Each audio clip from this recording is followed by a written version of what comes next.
شيء ما يجري يعني كمان يعني بس بدأ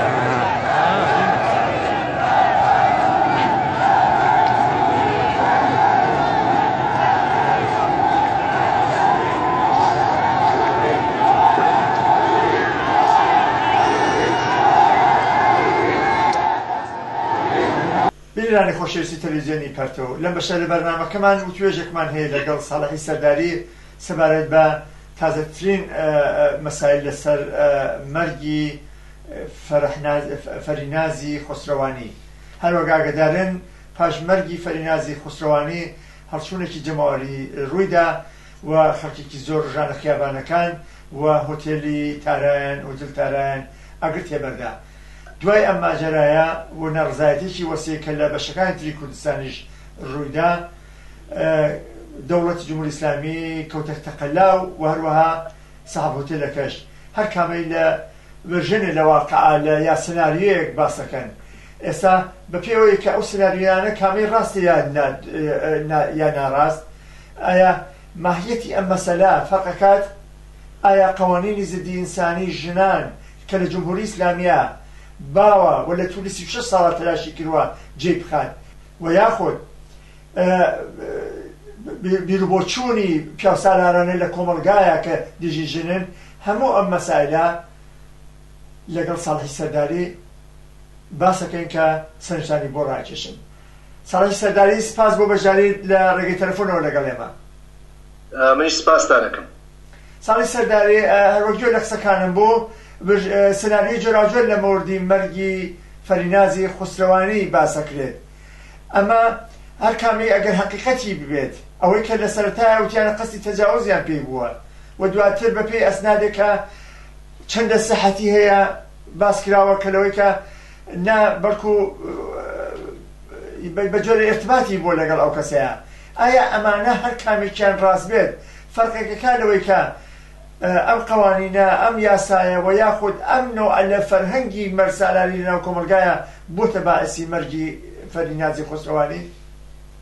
نەخێر مطلقاً بە هیچ وەجهێ هەر کامێک لەمانە بێ ماهیەتی ئەمە بە عنوان جەنایەتێک عەلەی ژنێک عەلەی کەسێک بە ناو فەرینازی خسرەوانی اتفاق کەوتووە، چون لە قەوانینی جمهوری ئیسلامیە حتا ئەگەر سناریۆی ئەوەڵ بێ کە گوایە کە ئەمە زۆرتر ئێمە پێمان وایە اتفاق کەوتووە، ئەویش ئەوە مەعموولێکی ئەمنیەتی گەرەکی وە تەجاوز کاوە ئەو خۆی خسۆسە خوارەوە. ڕێگەیەکتری نەبووە،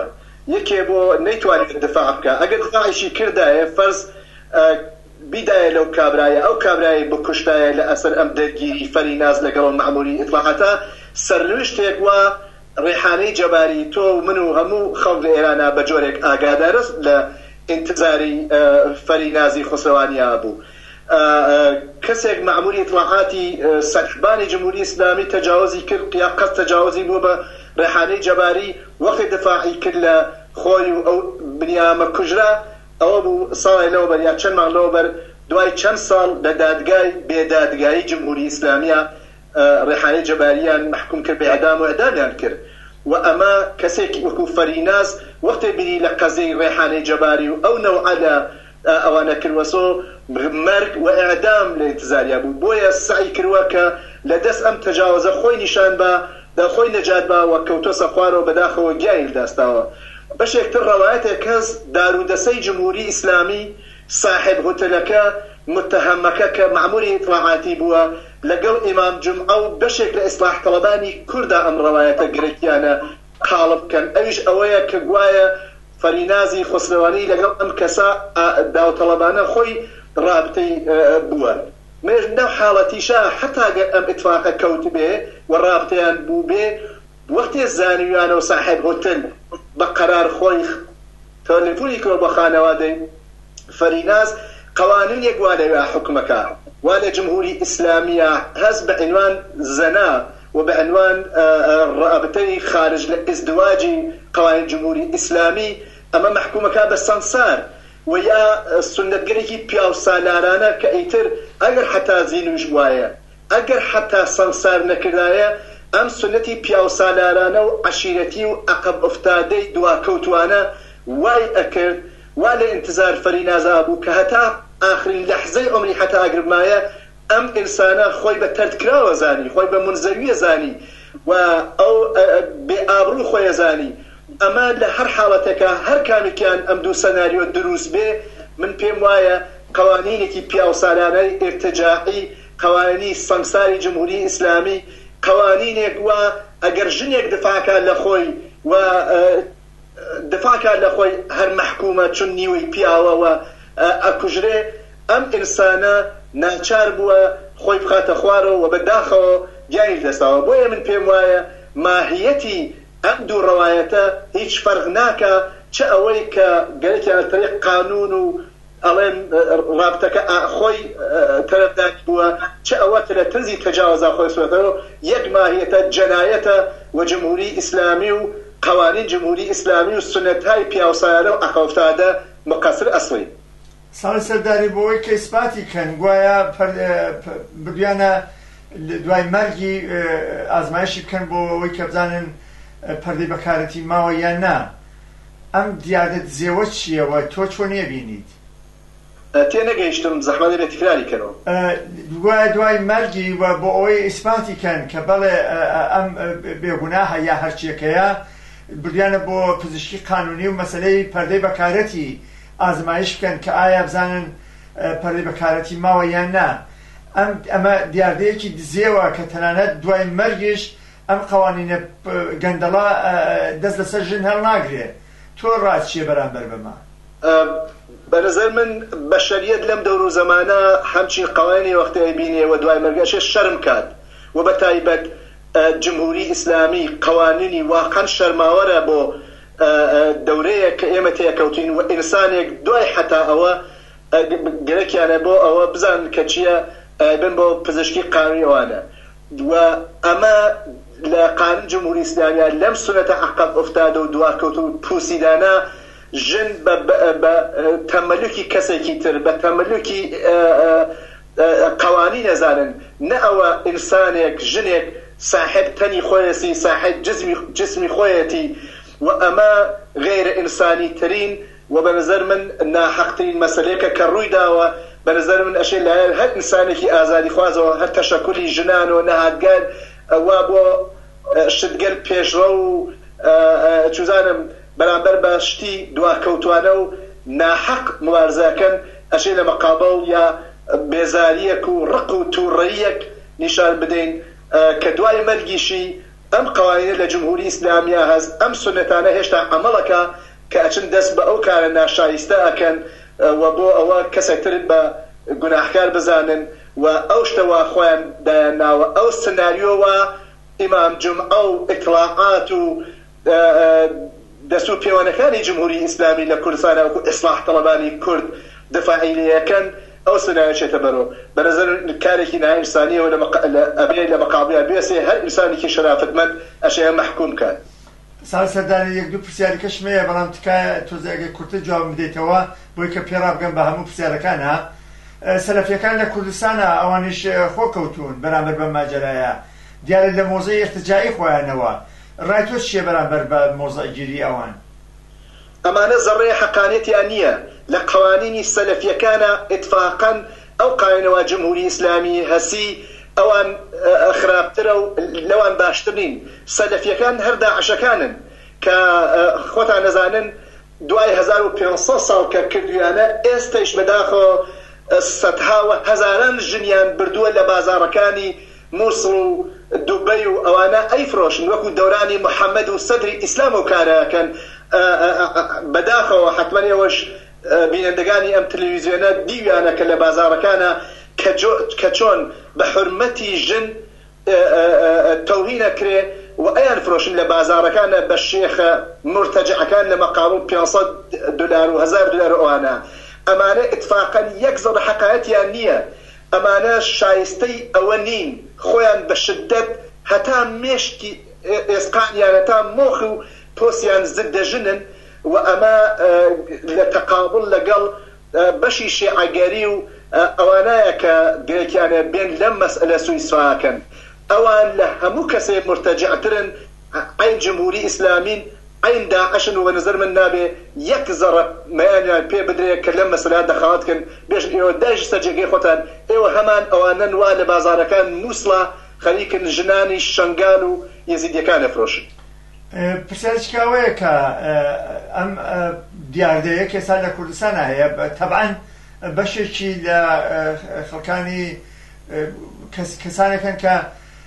نە لە مۆزەعیەوەی کە ژن ئازادە و بێ ئازادانە خۆی دیاری بکات لەگەڵ چێ ڕابەتەی جنسی ئەگرێ یا ناگرێ یا ڕفاقە دەگرێ یا ناگرێ یا چۆنەژی و چۆن ناژیوە بە کەس ڕەبتی نییە لەسەر 18 ساڵ بەولاوە خۆی تاین تەکلیفەکە بۆ خۆی بەڵام هەندێک قوانینی کۆن و دواکەوتوانە هەیە کە لەو کۆمەلگاشە بێگومان هەیە قسەی تۆ چێ بەرامبەر بەمانە وابێ خەڵک چۆن هەڵوێز بگرێ بەرامبەر بەمنەوە بۆ چوونە من پێم وایە بزوتنەوەیەک هەیە لە تەقابڵ ئەمە بەڵام بە ئەسەر قوانینی جمهوری ئیسلامی و سنەتایە وا هەیە زەعیفە من پێم وایە ئەبێ مبارزە کرێ عەلەی ئەم نەوعە لە بیر و بۆچوون و تەفەکورێکی هەم ئیسلامیە هەم ناسیۆنالیستیە هەم پیاوسالارانەز من نازانم بۆچی هەر کوڕێک گەیە 18 ساڵ بەڕۆژوور خۆی ئەتوانێت لە مووس سەرنوشت خۆیەوە تەسمیم بگرێ حەزلێگەری بکە ڕابطەی بێ دەرس بخوێنێ کار بکە بەڵام بۆ کچێک بۆ ژنێک کە 18 ساڵ سادە بێ بە 30 ساڵیش هێشتا براپشکۆکەی هێشتا باوکی هێشتا خاڵ و خاڵوزایشی ئەتوانن لە موویە تەسمیم بگرن من پێم وایە ئەمە بە شدت غێرە ئینسانیە ژن ئینسانێکە قابل احترامە گەیە 18 ساڵ بەڕۆژوور خۆی ئەتوانێت لە مووس سەرنوشت خۆیەوە تەسمیم بگرێ خۆی ئەتوانێت هاوسەر بۆ خۆی انتخاب بکە خۆی ئەتوانێت چێ دانشگایە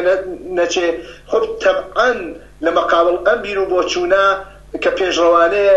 سنەتگەری دواکەوتوانە و قوانینی جمهوری ئیسلامی کە ژن بەنیوەی پیاوەزانێ پشتیوانیە کات لەم جۆرە بیر و بۆچوونانە و قوانی مدرن و پێشڕە و بنیامهای ئازادی خواز ژنانی تێکۆشەر ئەو ژنانە کە گەرەکیانە قەید و بەندە بپسێنن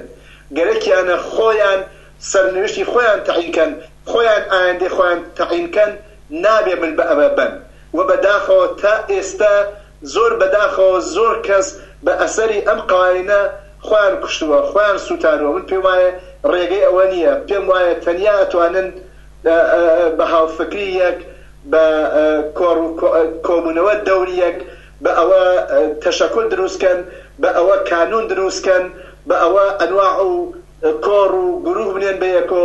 تەگری و ڕاوێش بکەن و پشتیوانی هەموو ئینسانێکی ئازادی خوازی چ پیاو بێت چ ژن ئەبێ بۆ خۆیان جێر بکەن ڕەهبەران و فعالی بزوتنەوەی ئیجتیماعی و بەتایبەت بزوتنەوەی ژنان لەم ڕابطە ئەبێ زۆر وشیانە زۆر ئاگاهانە کۆمەکەن بە ئەم پرۆسە و لە مەقابڵ ئەو بیر و بۆچوون تەفەکرە دواکەوتوانە وا ژن بە عەبدی پیاوەزانێ وا ژن بە تەمەلوکی باوک و برا و حەو پشتی خۆی زانێ بێسن و ژن لە حەقی خۆی دفاعکە کە ئیتر ئەم دابوونەریتر کۆنە پەرستانە بچێتە لاوە و لەمە زیاتر ئێمە شاهدی ئەوە نەبین کە ژنان هەڵاواردن و تەبعیزیان دەرحەق بە ئەوان قائل بێ و تەنیا و تەریک بکەون و ناچار بن لە خودکوشی و خودسوزی ڕێگەی ئەمەنیە ڕێگەی مبارزە و متشەکل بوونە ساڵی سەرداری سەبارەت بە وتەکانی ئیمام جومعە قسە چییە ئیمام جومعە زۆر بە ڕاشکاوانە باس لەوەکە کامانە مەجموعەیەک ئەو باشن یا بە ئیسلاحی خۆیان لاتولوتن ئەم خەڵکی کە هاتنە مەیدانەوە دیش بەم یاسا کۆنەپەرستانەیە و بەم زۆڵمەی کە لە فەریناس چوو ڕای تۆ چییە؟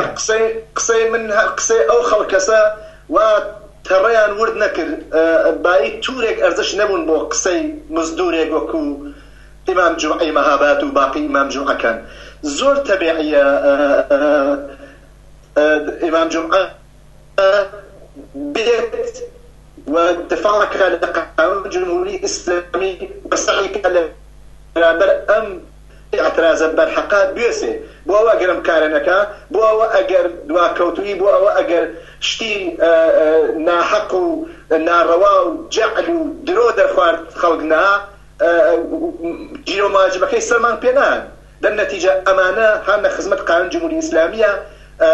جیرۆماجب بگیر ئەو هینەن زۆر تەبعیە ئەم کارە بکەن زۆریش تەبعیە خەڵک بەوان گوێ نادەن ئەگەر بە قسەی ئیمام جوعیان کردایە هەزاران کەس نەچوونە بەر هۆتێل تارا و باگری بکێشن ئەگەر بە قسەی ئەویان کردایە هەزاران جوان لە شارەکانی سنە و سەردەشت و مەهاباد و مەریوان و کوێ خۆیان حازر نەکردبوو کە دفاعکەن لە خەڵکی مەهاباد هەرچەند هێزە سەرکوتگەرەکانی جمهوری ئیسلامی مانعیان بوو یعنی کۆڵان بە کۆڵان شارەکانی کوردستان خۆیان حازر کرد بوو دەسە وێسا بوون ژن و پیاو کە بچن ئێعتراضکەن بەڵام ڕێگەیان پێ نەدرا ئەوە هێزی سەرکوتگەریان هاوردووەمەیان من پێم وایە ئەمە مبارزەیەکە کێشمەکێشێکە مرتب ئیدامە هەیە لایەکەوە ئیمام جومعە و جمهوری ئیسلامی و ئیطلاعات و ئیسلاح طەلەبان کورد وەکو ڕەحیمی فەرەهمەند و ئەبرێشی کێوکێ لەلایەکەوە ئینسانهای ئازادی خواست لە پێش ئەوان و ژنان و بنیامهای بەریتەڵەب و جنبشهای ئێعترازی بە حەق بەرامبەر بە جمهوری ئیسلامی وێساون ئەم دوو سەفە بەرامبەر بە یەکن زۆر ئازماییەکەن و من پێم وایە ئەوەنە خەڵک حەق تەڵەب هەز و ئەوەنە حەقی هەست بلەخەرە عەلا ڕەغم هەر ئوفتوخیزێ مبارزەی خەڵک بەسەر جمهوری ئیسلامی بەسەر ئیمام جومعە و دەست و پێوانەکان و گیر و مواجبگیرەکانیان لە کوردستانە سەرەکەوێت ساڵی سەرداری هەندێک حرەکەت هەن خودجوشە یا بە ئیسلاحێک پێڵێن حرەکاتی کورد یا کوێر بە ئیسلاح ئەمە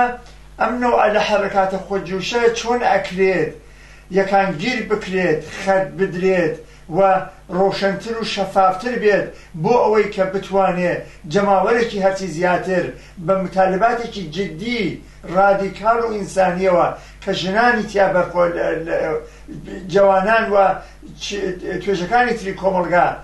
بتوانن نەخشی تیا بنوێنن و شتێکی سەقامگیرتر بێت ئەمە چۆن ئەکرێت ڕێ بخرێت کەسبێنی نەچێتەوە ماڵەوە بۆ بەعزە وەختێک شتێکی خودجوش وەکو ئەوەی مەهاباد یا چەند ساڵ لەوە بەر هەر لە مەهابادا ئەوە کە نیروگەر سەرکوتگەری ئیسلامی شوانەی قادریان کوشت ئەمە بووە باعث ڕق و تەفرەقەیەک بەرامبەر بە هێزە سەرکوتگەرەکان و ئەگەر لە مەهابادا ئەم اتفاقە کەوت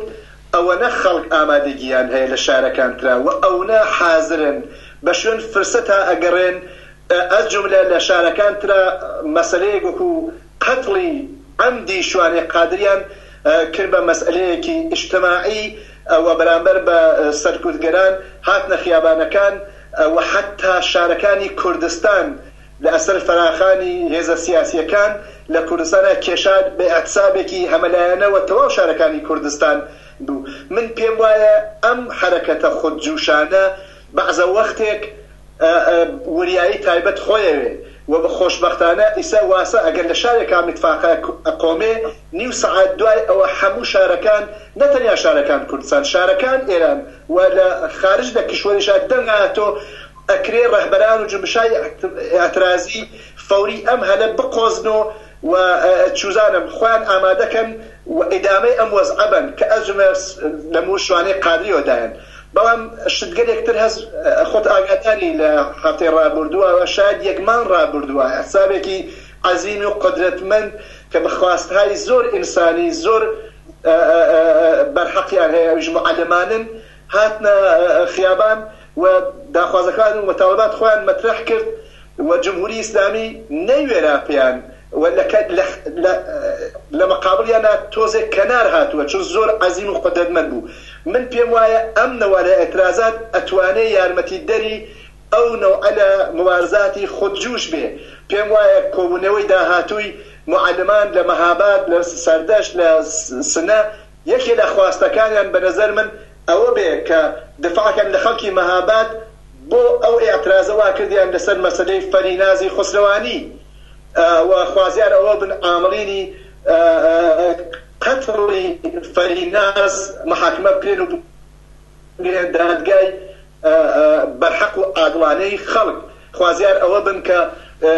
لە سەرکوتگەرەکان هێزە سەرکوتگەرەکان و جمهوری ئیسلامی لە شوێن و کاری ژیانی خەڵک بچنە دەرەوە بەرهەم پێم وایە ئەمە ئەتوانێت ها بەدەست ڕەهبەران ئیجتماعی و بنیامانەوە مەسەلەیانە و بنیامانە و ڕەهبەرانی بزوتنەوەی ئیجتماعی جملە ژنان کرێکاران معەلمین جوانانی ئازادیخواز و بەرابەری تەڵەبە کە ئەوان ئەتوانن لە وەختوە وریابن ارتباطیان بێ بە یەکۆ سازماندهی بکەن و لە هەر شوێنێک بۆیان مەغبون و بە گوێرەی ئیمکان و تەناسب قوایەک و هاسیان ئەم ئێعترازاتە خودجوشە ئەم مبارزاتەوە وەکو بورکانێک وەکو ئاتشانێک هەر ماوەیەک لە گۆشەیەک لە ئێران و بەتایبەت لە شارەکان کوردستان هەڵا سەر هەڵا یەکانگیری کەن لە یەک دفاعکەن و ئەمە توانێت کۆمەکە ئێعترازات سەراسەری متحدانە ڕێ بخات و سازمانی بە. زۆر سپاس دەکەم ساڵی سەرداری دوبارە. منیش سپاسی ئەوەکەم کاتی خۆشتان بۆ باواتە خوازم. بینەرانی خۆشەویست ببورن لەوەی کە هەندێک جار بەهۆی خەتی تەلەفۆنەوە خەت وەسڵ پێشا لە قسەکانی ساڵی سەرداری هیوادارم مەفهوم بوو بێ وتەکانی. سپاس بۆی لەگەڵمان بوون و سەرنجتان ڕایکێشم بۆ درێژەی بەرنامەکانی ئەمشەو.